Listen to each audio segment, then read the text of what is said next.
안녕하십니까. 스토리텔링을 통한 콘텐츠 기획과 제작에 관련돼서 강연을 시작하도록 하겠습니다.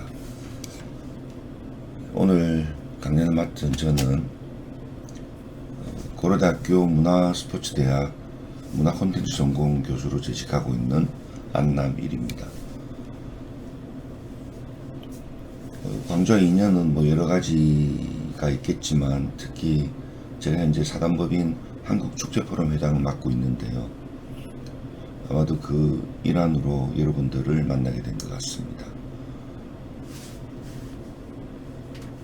자, 그럼 바로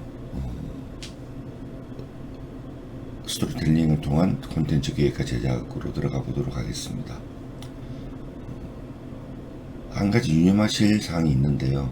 오늘 이 강연을 듣는다고 해서 여러분들께서 콘텐츠 기획과 제작이 바로 되는 것은 아니라는 것, 그건 꼭 기억해 주셨으면 좋겠습니다. 저하고 나누는 시간 속에서 여러분들이 스토리텔링이란 무엇인가에 대해서 한 번 더 생각해 보는 시간이 되었으면 좋겠고요. 그 다음 기획이라는 부분이 어떤 것인가 라는 아주 기본적인 이론을 숙지하는 시간이 되었으면 좋겠습니다. 그래서 오늘 이 시간이 여러분들에게 스토리텔링에 대한 기본적인 이해와 기획이란 무엇인가에 대한 기본적인 이해를 알게 되어서 이제 향후 여러분들이 활동하는 데 있어서 이 두 가지 키워드가 밑거름이 되었으면 하는 바람을 가지고 있습니다. 자, 우리는 문화라는 것을 얼마나 향유하고 있는가 라는 질문으로부터 시작해 보고자 합니다. 여러분들은 어느 정도 문화를 향유했다고 생각하고 계십니까? 이 질문은 바로 오늘날이 우리가 문화의 시대라고 이야기를 하고 있기 때문에 드리는 겁니다. 문화는 1950년대도 있었고요. 그 전에 1920년, 1800년대에도 문화는 있었죠. 근데 본격적인 문화라는 개념이 저변에 넓혀지고, 그다음 오늘을 우리가 문화의 시대, 어떤 학자들 21세기는 문화의 시대라고 이야기를 하는데요. 그렇다면 왜 이 문화가 지금 오늘 이 시점에서 중요한가? 그것은 우리 삶의 어떤 질의 향상과도 관련이 있을 수가 있고요. 여러 가지 영향이 있습니다. 경제학자들 이야기로는 소득 3만 불 이상이 되면 기본적으로 문화에 대한 인식이 굉장히 높아진다. 그래서 향유의 그 기준을 3만 불로 보고 있더라고요. 우리나라의 경우에는 지금 수치상으로는 3만 불이 넘었으니까 아마도 그런 영향을 받지 않나 싶습니다.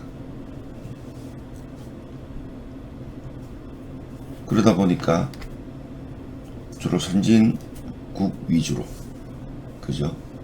물론 보편적으로 이야기를 하는 거죠. 평균율에서 어떤 3만 불을 이야기하는 것이기 때문에 거기에 도달하지 못하는 국가들에도 문화는 있지만 이게 향유의 차원, 본격적으로 향유의 차원으로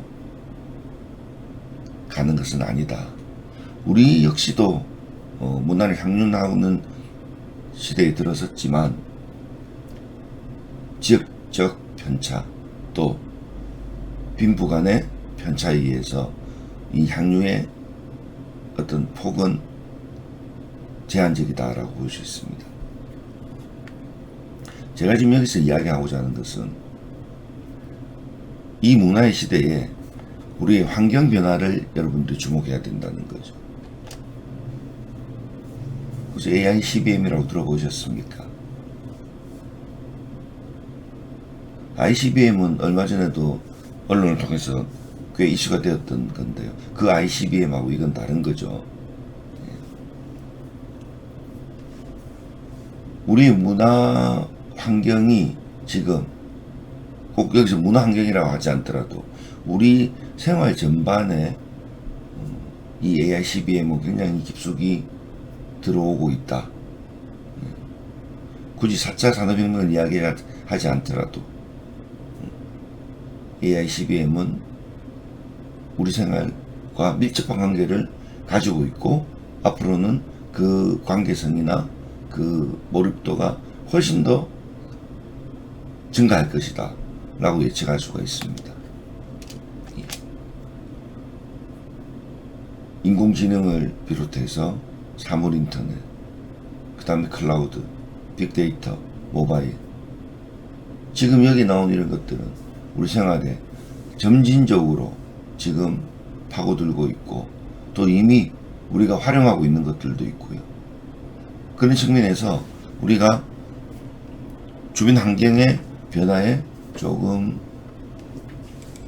민감해질 필요가 있겠다라는 생각이 듭니다. 자, 이제 이런 것들을 전제로 두고 우리가 지역 문화란 무엇인가에 대해서 한번 알아봅시다. 제가 오늘은 샘플은 광주 쪽을 가지고 왔는데요.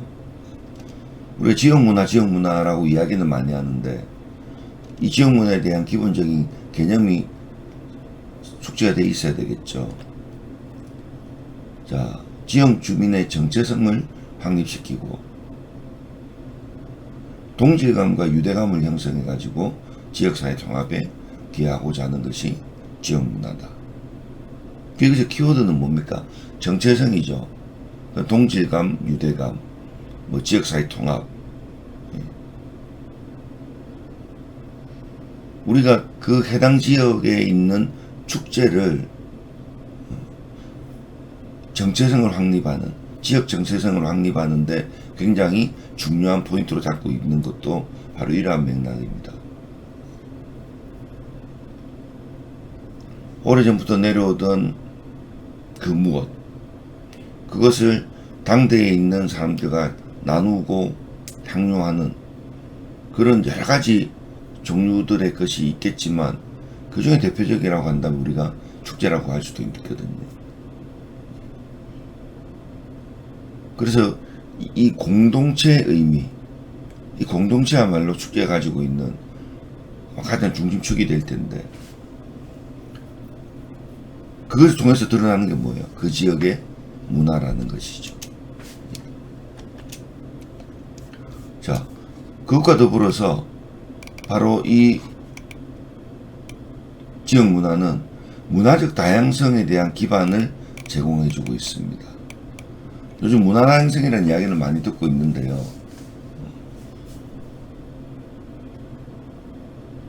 이제 우리나라도 외국인들도 굉장히 많이 들어와서 같이 있고, 이제 뭐 지구촌 자체가 우리 지구촌이라고 하는 이 개념이 도입된 것도 어떤 하나라는 의미, only one이라는 개념은 아니지만 그 개별적인 것들이 뭉쳐져서 하나의 덩어리로 있다라는 점. 그래서 그 개별 하나하나를 우리가 소홀히 할 수 없다라는 거거든요. 그래서 요즘은 뭐 다문화라는 이야기도 많이 하고 있는데 지역 문화는 어찌되었든 그 지역이 가지고 있는 다양한 문화적인 것들을 표현해내려고 한다라는 거죠. 따라서 이 지역 문화는 지역의 정체성과 문화적 가치를 대표하고 있기 때문에 지역 브랜드로서의 확장에 기여하는 것이다 라는 것. 바로 이 지역 브랜드 확장이라는 측면에서 많은 지자체에서 이 지역 문화에 대한 활동이나 지원을 지속적으로 견지하고 있는 것이죠. 근데 이제 제가 이 축제 관련된 뭐 평가라든지 심의도 가고 여러 가지 활동을 하고 있는데 제가 지역을 돌면서 가장 많이 듣는 이야기가 뭐 이런 겁니다. 죽이는 콘텐츠를 좀 만들어 주세요 라고 이야기해요. 선생님, 우리 지역에 죽이는 콘텐츠가 없는데 죽이는 콘텐츠를 하나 만들어주세요. 그 죽이는 콘텐츠가 뭘까요? 킬러 콘텐츠를 이야기하는 거죠.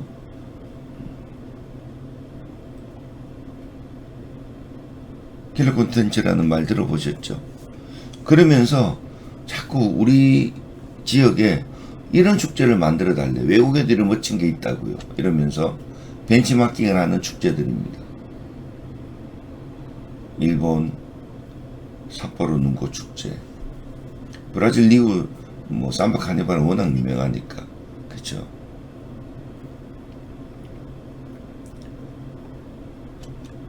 그 독일의 옥토버 페스티벌 같은 거, 그럼 태국의 송크란 축제, 뭐 물축제로서는 아주 유명하죠. 이런 축제를 이야기하면서 죽이는 콘텐츠 하나 만들어 달래. 그래서 우리도 이런 브랜드 확장은 물론이고 지역 경제를 창출하기 위한 그런 한번 해보겠다고 야심차게 여러 가지를 준비하고 있어요. 뭐 비단 이것뿐입니까? 영국의 에딘버러, 몽골의 나담 축제 같은 거, 그 다음에 이탈리아 베니스 카니발, 스페인 토마토 축제. 이제 우리가 정보는 얼마든지 받을 수 있고 또 뭐 지구촌의 개념에서 얼마든지 축제를 보러 다닐 수 있으니까 이제 향유자들의 눈은 갈수록 높아지겠죠. 스페인 토마토 축제가 아주 인상적이니까 우리나라에서도 몇몇 지자체에서 토마토 축제를 하죠. 근데 차이점이 뭡니까? 우리나라 토마토 축제 가서 저렇게 던지고 하면 많이 아파요. 토마토가 싱싱해가지고 막 푸르푸르한 토마토도 있죠.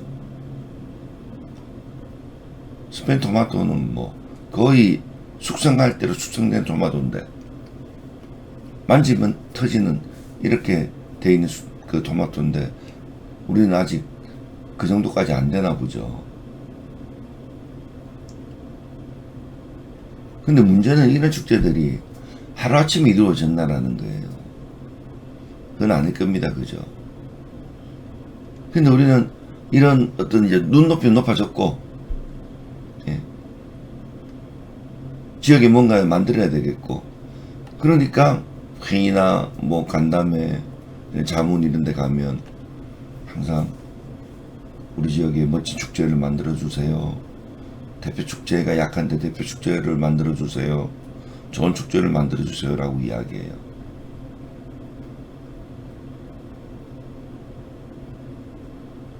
당연히 만들어야죠. 그때마다 제가 드리는 말씀이 뭔가 하면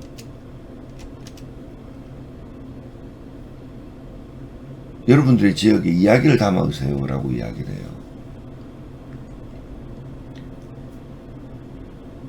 제가 그 지역 문화 이야기를 담아라고 한 거는 지금 여러분들 오늘의 시점에서 이 이야기를 들으면 그렇게 새롭다라고 느끼지는 않을 겁니다. 제가 2008년 정도 될 것 같은데요. 이야기를 담으십시오. 무슨 이야기? 그 지역이 갖고 있는 이야기를 담으세요. 그러니까 지역의 특산물 축제도 그 지역의 이야기를 담는 거죠. 인삼이라는 또 뭐 그 지역에 나오는 게 있죠. 복숭아, 사과 다 이야기를 담는 거예요. 다만 그것이 식상한 이유는 지금은 특산물만 가지고 가는 것이지 그 특산물과의 어떤 유기적인 관계 속에 이야기를 만들어내고 있는 것 같지는 않습니다. 이제 이렇게 이야기를 담으려면 여러분들 뭘 아셔야 돼요? 지역도 알아야 되고 문화도 알아야 되고 이야기도 알아야 되잖아요. 그래서 이게 하나하나 따지고 들어가기 시작하면 이게 쉽지가 않다라는 거죠.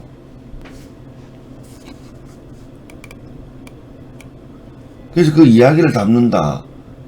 그 그 행위를 우리가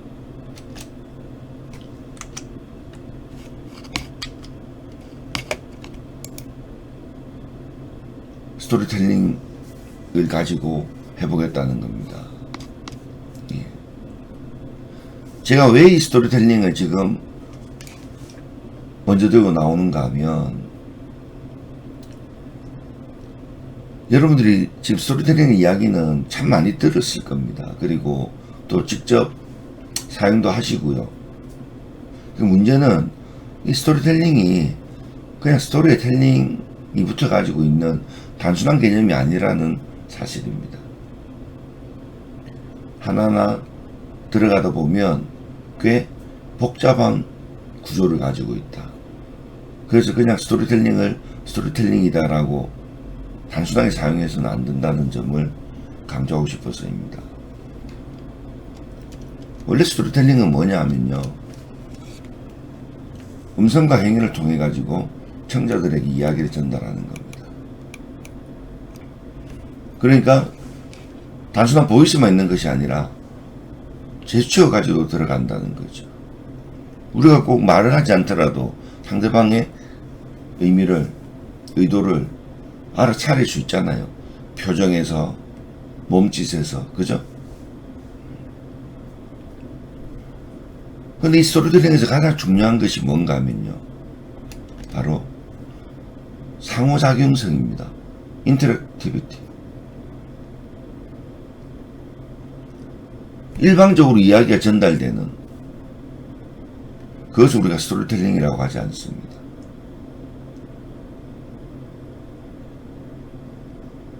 지금 우리가 영상을 통해서 이 강연을 전달받게 되는데, 여기는 인터랙티비티가 상당히 떨어질 수밖에 없겠죠.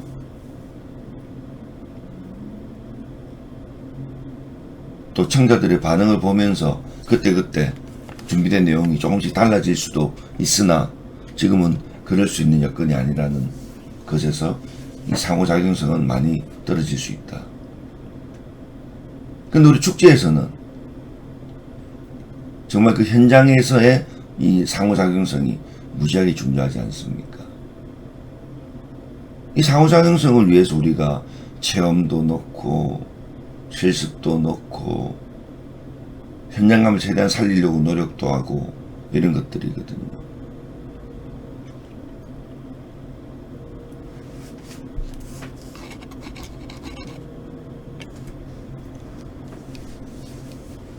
그래서 이 스토리텔링에서는 여러분들이 두 가지를 꼭 기억을 하셔야 돼요. 두 개의 축이 있다라는 거 기억해 줬으면 좋겠습니다. 그 두 개의 축이 뭔가 하면 바로 규칙성입니다. 하나의 축이. 지금 여러분들 이 그림을 보시면 이게 무엇을 이야기하는 그림인지 아실 거예요. 한국인이라면 뭐 머릿속에 휙 지나가는 게 있죠. 흥부와 놀부, 그죠? 머릿속에 휙 지나가는 흥부와 놀부의 전체 스토리라인, 이게 규칙성입니다. 스토리텔링에서 가장 기본적이면서도 중요한 겁니다. 예. 규칙이라는 것. 그 다음에 이제 이야기를 만들어내면서 여러가지 이야기를 만들어내는, 지금 샘플은 이 만화 흥부와 놀부전인데 바로 변주성입니다. 이 두 가지가 스토리텔링의 기본 축이라고 보시면 돼요. 규칙성이란 뭔가, 구전시대의 스토리텔링은 전래된 이야기라는 소재를 통해서 표준화된 주제, 그 다음 공식화된 어기를 사용해 가지고 전달한다는 점에서 규칙성을 띠고 있다고 이야기하는 겁니다. 표준화된 주제, 여러분들 흥부와 놀부에서는 뭐 착하게 살며 복을 받는다 뭐 이런 게 되겠죠. 근데 그것이 변주가 되면 좀 달라질 수도 있지 않겠습니까?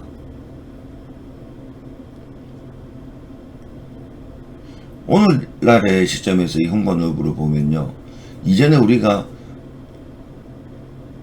받았던 내용과는 조금 다르게 해석할 수도 있지 않을까라는 생각이 들어요.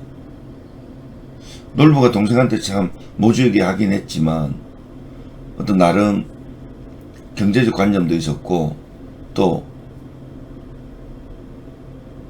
안정된 가정을 꾸리기 위한 어떤 계획 경제라고 할 수도 있는 이런 마인드를 가지고 있는 것이죠. 그에 반해서 흥부 같은 경우는 사람은 선하고 착할지 모르지만 너무 좀 무능력하고, 예. 자식들만 많이 낳아가지고 대책 없고 뭐 이렇게도 볼 수 있는 거 아니겠습니까? 그게 그 시대를 읽는 관점에 따라 다른 거거든요. 그래서 어떤 사람들은 놀부를 21세기형 인물이라고 이야기를 하거든요. 이전에는 흥부가 더 괜찮은 사람이었는지 모르겠지만 착하고 선하고 이런 측면에서, 근데 오늘날 시점에 보면 조금 문제가 있다 이렇게 볼 수도 있겠다는 거죠. 제가 지금 이렇게 이야기하는 게 뭡니까? 그 전통적인 흥부와 놀부에서의 이야기에 변주가 일어난 거죠. 이야기라는 상황과 환경에 따라서 이야기의 내용을 맥락화하고 그런 과정에서 더 큰 흐름에 대강 맞춰진다면 상황에 따라 이야기가 변하는데 그게 변주성이다라는 거죠. 그래서 스토리텔링은 이 두 개의 축이 있어야 된다. 근데 우리는 사실 이 두 개를 모르는 것은 아닌데, 여러분들이 지금 스토리텔링을 한다면 대부분이 변주와 관련된 것들이거든요. 근데 변주가 제대로 되려면 뭐가 필요한가 하면 규칙이 필요하다는 거죠. 그래서 원전에 대한 철저한 검토가 필요한 겁니다. 우리는 그런 철저한 검토 없이 어떻게 바로 변주로 가는, 마치 어떤 기본기보다는 스킬 부분을 강조하는, 어디에서요? 스토리텔링에서. 그렇게 되고 있는 경향이 좀 크더라라는 거죠. 그래서 오늘 여러분들이 중요하게 생각할 것은 이 규칙과 변주를 생각하시되 규칙, 기본에 대한 철저한 검토, 검증, 학습, 교육이 필요하다라는 겁니다. 그래서 이 스토리텔링이라는 것은 제가 단순하지가 않다라고 이야기하는 겁니다. 이제 이 두 개의 축에, 규칙과 변주의 두 개의 축에 지지대가 있어요. 지지대가. 그 지지대가 한두 개가 아니에요. 이것은 연구자마다 조금씩 차이가 나기도 하고, 개별적 편차가 있을 수는 있지만, 그래도 이 스토리텔링이라고 하면 적어도 이 한 5개 정도의 이야기거리를 가지고 있어야 되겠다. 메커니즘입니다. 스토리는 기본으로 가지고 있는 거죠. 바로 이 스토리를 기본으로 가지고 있다고 하는 이것을 우리가 앞서 이야기한 규칙성이라고 보시면 되고요. 그 이야기는 다 담고 가는 거예요. 근데 이제 거기에 변주가 될 때 여러 가지 것들이 있는데, 이거는 연구소마다 조금씩 다릅니다만은, 추려보면 공통되는 것으로 이 한 5가지 정도는 우리가 기억을 해줘야 되겠다. 텔링, 팩토링, 메이킹, 빌딩, 리텔링. 여기까지 오니까 조금 복잡해졌습니까? 자, 그 하나하나 한번 살펴보도록 하겠습니다. 첫 번째, 텔링입니다. 자, 신화는 가장 오래된 이야기라고 이야기를 하죠. 그래서 그 신화 그 자체는 겉으로 드러난 이야기 말고 이면에 숨은 깊은 뜻을 포함하는 서술을 이야기하거든요. 그래서 어쨌든 우리가 스토리텔링에서 기본적으로 이야기하기는 바로 텔링에 속한다라는 사실. 근데 우리나라 신화와 외국 신화를 좀 비교해보면 좀 편차가 좀 있는 것 같습니다. 우리나라 진화는 뭐 그렇게 많지는 않잖아요, 그죠? 지역마다 조금씩 한 것들이 있긴 있지만 우리 대표적인 뭐 당군 신화 보면 등장 인물도 굉장히 심플하고 이야기 맥락도 그렇게 복잡하지 않아요.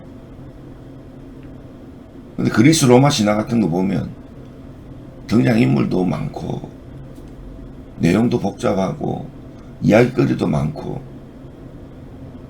상대적 비교가 되는 것 같습니다.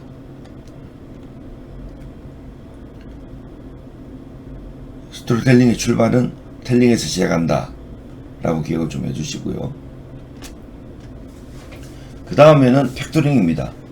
이 이야기하기에 있어서 어떤 효과를 내기 위해서 여러가지 장치들이 필요하다, 요소들이 필요하다. 그 요소들은 다양한 매체들이 들어가는데 뭐 이거 말고도 들어간 게 많이 있겠죠. 대표적인 것들입니다. 그래픽이라든지 텍스트, 그다음 오디오, 비주얼 같은 거. 이 중에서 아마 스토리텔링에서 가장 많이 사용되는 게 뭐겠어요? 오디오겠죠. 왜냐면 스토리텔링 자체가 보이스와 제스처로 들어가니까. 근데 비주얼은 이 테크놀로지의 발전과 더불어서 다양하게 적용될 수 있을 것입니다. 그러니까 우리가 이야기를 효과적으로 만들어내기 위한 장치들도 우리가 고민을 해야 된다. 어떨 때는 텍스트로, 어떨 때는 그래픽으로, 어떨 때는 가상 공간으로, 뭐 이렇게 그 이야기에 맞는 요소들을 찾아야 된다라는 거죠. 그 다음에 메이킹입니다. 이제 이야기에 메이킹적인 요소를 입혀야 되는데, 지금 여러분들 그림 보이시는 게 뭡니까? 프리미어리그죠. 뭐 축구 좋아하시는 분들은 바로 알아보실 텐데, 이 메이킹에는 뭐가 들어가는가 하면요, 산업적 의미가 들어가는 겁니다. 산업적 의미. 그래서 우리가 스토리텔링을 함에 있어서 이런 어떤 비즈니스적인 것까지도 생각을 해서 고려를 해야 된다라는 거죠. 자, 여기서 뭐 하나 예를 들면, 자, 맨체스터 유나이티드입니다. 영국에 있는. 우리 이 그 로고를 보면 여기에 여러 가지 의미들이 담겨져 있죠. 어떤 의미가 담겨져 있었는지 아시겠습니까? 자, 붉은색 레드는 맨체스터 지역, 붉은 장미를 상징하고, 또 축구공, 이 맨체스터 유나이티드 이 마크는요, 몇 번 변했습니다. 예. 축구공 모양도 옛날하고 지금하고 변했고요. 그 다음에 이제 그 지역 이름을 그대로 맨체스터를 사용했고요. 그 다음에 범선 같은 경우는 영국 산업혁명의 중심 도시였잖아요, 맨체스터가. 그래서 그 운하를 상징하는 거죠. 밑에 배가 지나가는. 그 다음에 가운데가 붉은 악마입니다. 그래서 팀의 이 별명이 레드 데블스 아니에요. 사실 우리 축구 대표팀 서포터들도 붉은 악마인데, 붉은 악마가 원주가 따로 있었네, 그죠? 벨기에도 또 붉은 악마죠. 벨기에 축구 서포터즈도 그렇습니다. 이렇듯이 이렇게 로고만 가지고 이런 이야기들 다 담는다라는 거죠. 물론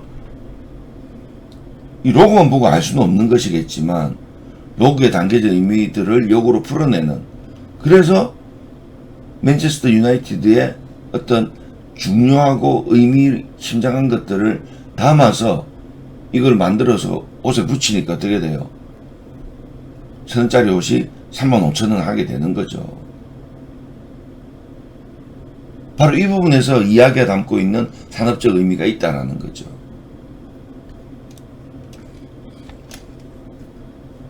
그 다음 빌딩입니다.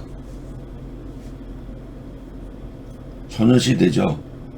제가 우리나라 1세대 아이돌이라서 가지고 왔는데, 지금은 뭐 거의 이제 중년시대 정도 되겠네요. 꽤 오래됐습니다, 벌써. 그죠? 자, 이 빌딩의 의미는 뭔가, 그러면. 메이킹과 어떻게 다른가?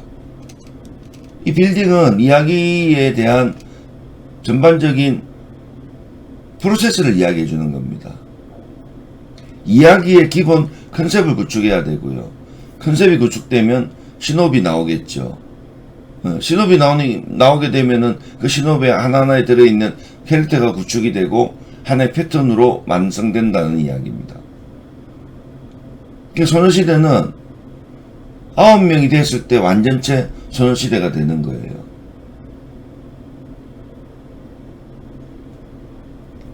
한때 뭐 이 중에서 또 그 유닛 활동을 하면서 그죠, 뭐 티파니, 그 다음 태연, 그 다음 또 서연 뭐 이렇게 해서 테티서를 해가지고 별도로 또 활동을 했잖아요. 그것도 나름 의미를 가지고 있겠죠. 기본 컨셉이 있겠죠. 하지만 그 세 명이 활동한다고 해서 우리가 소녀시대라고 이야기하지를 않는다는 사실이죠. 그런 것처럼 바로 이 빌딩에서는 이 컨셉 구축이 가장 기본적인 핵심이 될 겁니다. 그것을 시작으로 해서 패턴 구축까지 점진적으로 만들어가는 과정. 우리가 그걸 빌딩이라고 그래요. 그 이야기 속에 이런 것들이 다 녹여져 있어야 되는 것이죠. 그 다음 다섯 번째로 리텔링입니다. 이야기를 다시 이야기해주는. 자, 이 그림을 보시면 맨 왼쪽 위가 춘향이 영전 사진입니다.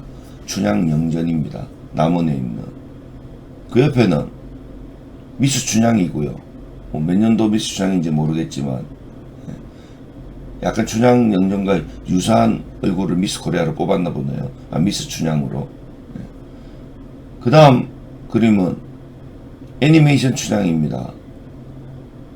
뭐 코드 세우고 뭐 앞트임 옆트임 다 했네, 그죠? 춘향이하고 상당히 다르지만 어쨌든 춘향이래요. 그 다음 영화 춘향.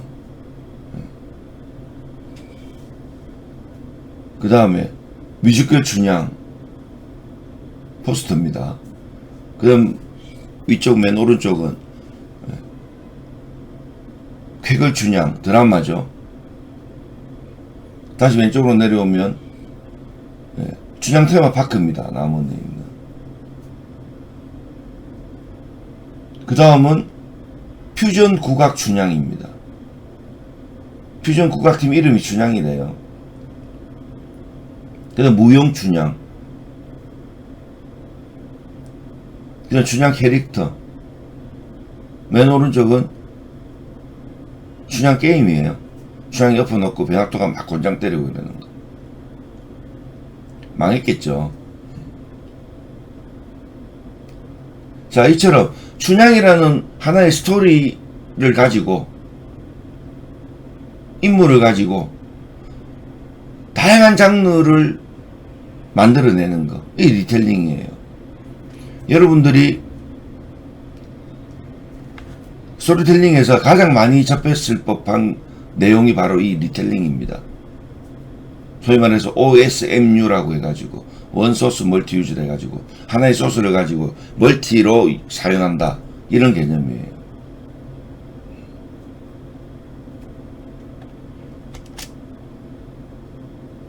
그래서 이야기 장르를 가지고 현대적인 매체에 적극적으로 수용하는 것.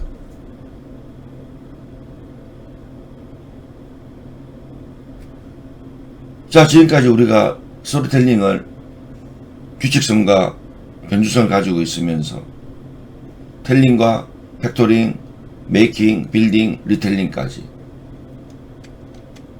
이렇게 구조화됐을 때 우리가 스토리가 스토리텔링으로 바뀌면서 놀라운 부가가치를 창출하는 것이라고 이야기를 하죠.